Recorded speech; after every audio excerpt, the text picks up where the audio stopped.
Let's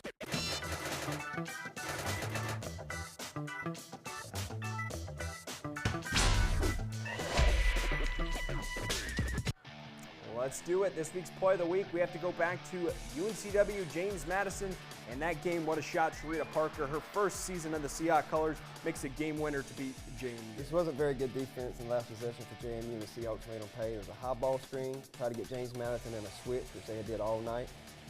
So it put a big on a point, but there's no ball pressure. There's too much space. Out of position is JMU. Parker with a cool, poetic shot.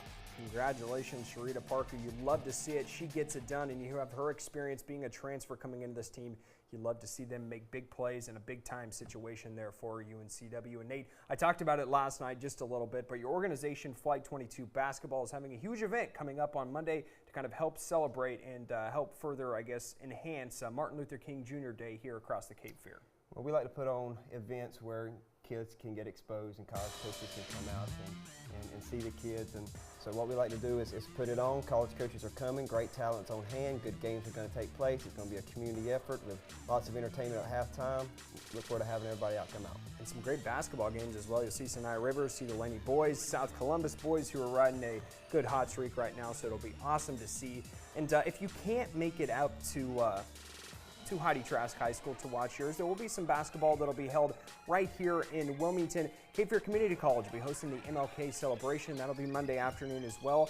With their community college gym still being worked on, the games will be held at Brogdon Hall. That'll be at New Hanover High School. The men's team will play Johnson Community College at 2. The Sea Devils women's team will take on Stratton College. That'll be at 4. So a great weekend of basketball coming up. But before we wrap up this week of high school basketball, Nate, let's talk about it just a little bit. It comes down to this. You had a tough decision tonight. I mean, UNCW game winner. A couple of teams snap big losing streaks. Who's taking home your game ball here as we near the midway point of the season? I have 2. Let's hear it. We're going to give it to Preach the knowledge for me. East Columbus. Yep. Coach Skipper is doing a great job. Talked with him last week. You can't beat Whiteful without getting the game ball. He's got to scrap hard, played well, obviously at Lake Walcomon. The second one, got to go to Coach Barefoot and the UNCW Women's Seahawks. And you had a chance to see that game. Just talk about the environment, because you never really know what you're going to expect when it comes to one of the final games. But UNCW, it was just a fantastic performance. Couldn't leave. It was just got better and better. I know. I kept texting you. You're still there, Nate? Seahawks made a great run. It was great to see and be there in person to see that win.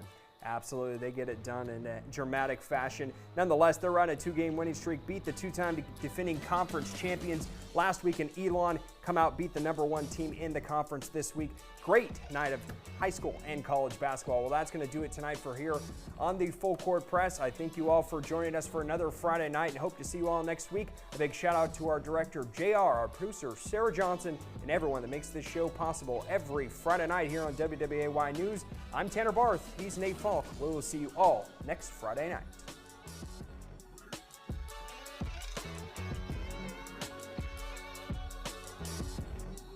You're watching ABC.